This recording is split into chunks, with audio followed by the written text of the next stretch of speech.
रासा international school की तरफ से आप सभी का इस वीडियो में स्वागत है। प्यारे बच्चों, आज हम हिंदी व्याकरण का अध्याय 3 जिसका नाम है शब्द विचार वह पढ़ेंगे।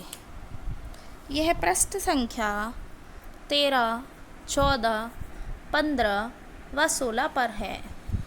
तो आइए शुरू करते हैं। शब्द का महत्व। भाषा के निर्माण में शब्दों का महत्वपूर्ण स्थान है। शब्दों के बिना वाक्य नहीं बनाए जा सकते। शब्द भाषा की लिखित अभिव्यक्ति का मूल आधार होते हैं। वाक्य रचना शब्दों पर निर्भर करती है। किसी भी भाषा के निर्माण के लिए जब हम किसी भी भाषा का कोई निर्माण करते हैं तो उस भाषा के निर्माण के लिए शब्दों का महत्वपूर्ण स्थान होता है। शब्दों के बिना वाक्य नहीं बनाए जा सकते। यदि शब्द नहीं होंगे तो वाक्य नहीं बन सकता है। शब्द से ही वाक्य बनता है। शब्द भाषा की लिखित अभिव्यक्ति का मूल आधार होते हैं। शब्द भाषा जब हम लिखते हैं तो उसकी लिखित अभिव्यक्ति के मूल आधार शब्द होता है। वाक्य रचना शब्दों पर निर्भर करती है। शब्द जब रचना होती है उसके बाद ही हम वाक्य रचना कर पाते हैं। नीचे दिए चित्रों को देखिए और इनके नाम पढ़िए। तानी, पुस्तक, कुर्सी, बंदर, हापड़, अमरूद। ऊपर दिए गए चित्रों के साथ दिए गए नामों को पढ़कर पता चलता है कि पहले और 5वें चित्र के नीचे लिखे नामों के अर्थ स्पष्ट नहीं हैं। दूसरे, तीसरे, चौथे और छठे चित्रों के नीचे लिखे नाम पुस्तक, कुर्सी, बंदर और अमरूद हैं, जिनके अर्थ स्पष्ट हैं। यदि हम पहले और 5वें शब्द में दिए वर्णों का स्थान बदलकर लिखें तो अनीता और पहाड़ शब्द बनते हैं। अब इनके चित्र और नाम दोनों स्पष्ट हैं। हम कह सकते हैं कि शब्द एक से अधिक वर्णों के मिलने से बनते हैं, लेकिन इनके लिए वर्णों का क्रम सही होना भी ज़रूरी है। जैसा आपने देखा, आपको पहली और 5वीं चित्र में समझ में नहीं आ रहा है कौन सा शब्द लिखा है, लेकिन अगर हम इनका स्थान बदलते हैं शब्दों का तो आपको ये दोनों चित्र स्पष्ट होंगे। अनीता और पहाड़ जो शब्द बनते हैं। इस प्रकार हम कह सकते हैं कि शब्द एक से अधिक वर्णों के मिलने से बनते हैं, लेकिन इनके लिए वर्णों का सही क्रम होना भी ज़रूरी होता है। इस प्रकार इसकी परिभाषा, शब्द की परिभाषा क्या हो सकती है? वर्णों के सार्थक समूह को शब्द कहते हैं। शब्द की परिभाषा क्या होगी?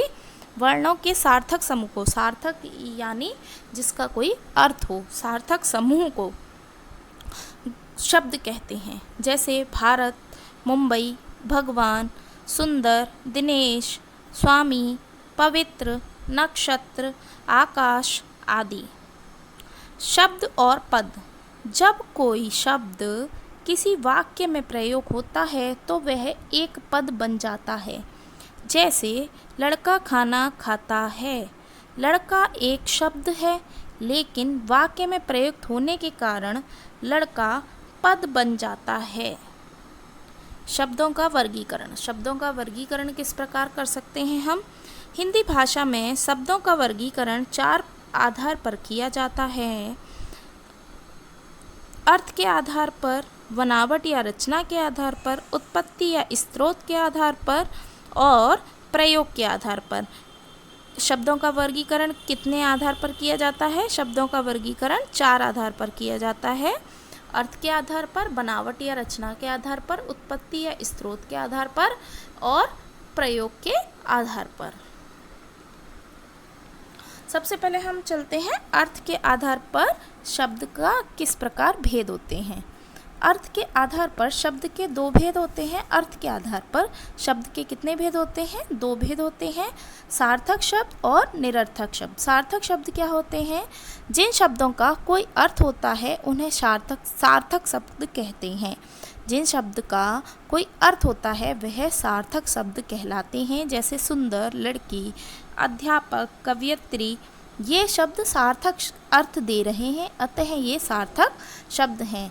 इससे यह पता चलता है कि सार्थक जिसका कोई अर्थ होता है वह सार्थक शब्द कहलाते हैं। निरर्थक शब्द, जैसा कि नाम से ही पता चल रहा है, निरर्थक, जिसका कोई अर्थ ना हो। जिन शब्दों का कोई अर्थ नहीं होता उन्हें निरर्थक शब्द कहते हैं। जैसे बानी, छक, बोटी, बूल आदि। यह शब्द क्या है? इनका कोई अर्थ नहीं है, इसलिए यह निरर्थक शब्द कहलाते हैं। इन सभी शब्दों का कुछ भी अर्थ नहीं है, अतः ये निरर्थक शब्द हैं। बनावट या रचना के आधार पर शब्द भेद। रचना या बनावट के आधार पर शब्द के 3 प्रकार होते हैं: ऋण, यौगिक और योग ऋण। ऋण, ऋण शब्द, यौगिक शब्द, योग ऋण शब्द। ऋण शब्द क्या होते हैं? फूल, फल, दवात, कलम। ऐसे शब्द किसी विशेष अर्थ में ही प्रयोग होते हैं। यदि इनके खंड कर दिए जाएं तो इनके कोई अर्थ नहीं निकलते। ऋण शब्द वह होते हैं जिनका अगर हम खंड करते हैं या हम टुकड़े करते हैं तो उसका कोई भी अर्थ नहीं निकलता। एक वह संपूर्ण अर्थ देते हैं, अगर पूरे होंगे तो वह अर्थ देंगे, अगर उसका हम टुकड़ा करते हैं, उनको टुकड़े करते हैं तो वह कोई भी अर्थ नहीं देते हैं।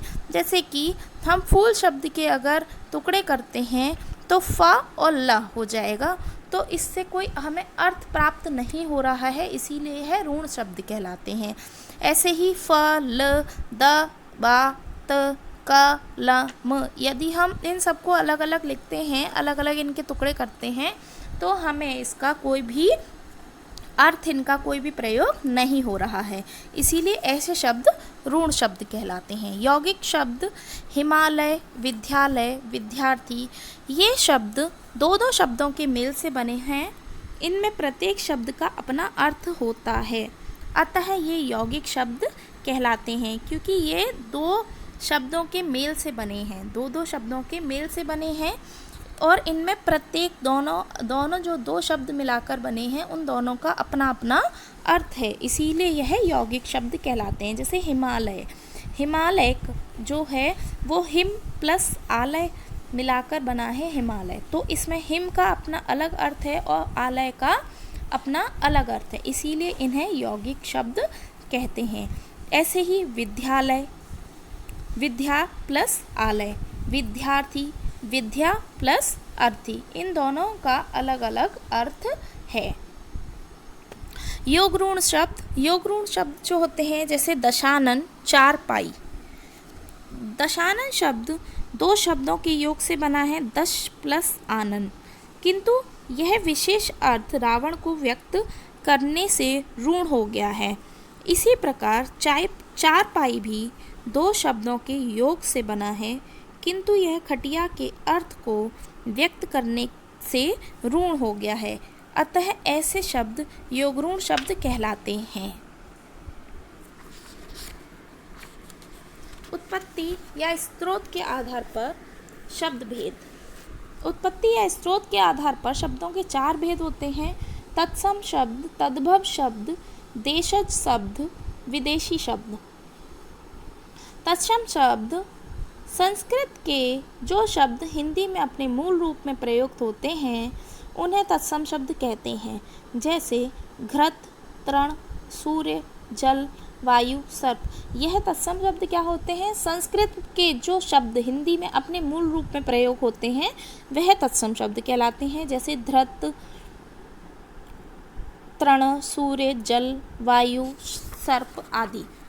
तद्भव शब्द क्या होते हैं? वे शब्द जो संस्कृत के रूप से बदलकर हिंदी में प्रयुक्त होते हैं तद्भव शब्द कहलाते हैं।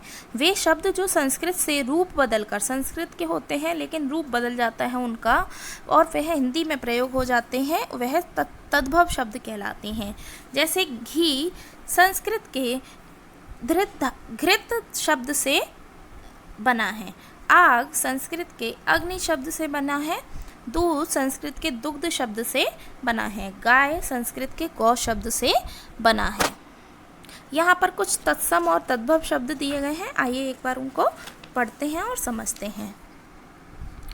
तत्सम शब्द सर्प तत्सम शब्द है और तद्भव शब्द इसका होगा सांप। ऐसे ही हस्त का हाथ, क्षेत्र का खेत, कर्ण का कान, ग्रह का घर, दिवस का दिन, ग्राम का गांव, अग्नि का आग, आम्र का आम, कृषक का किसान, रात्रि का रात, क्षीर का खीर।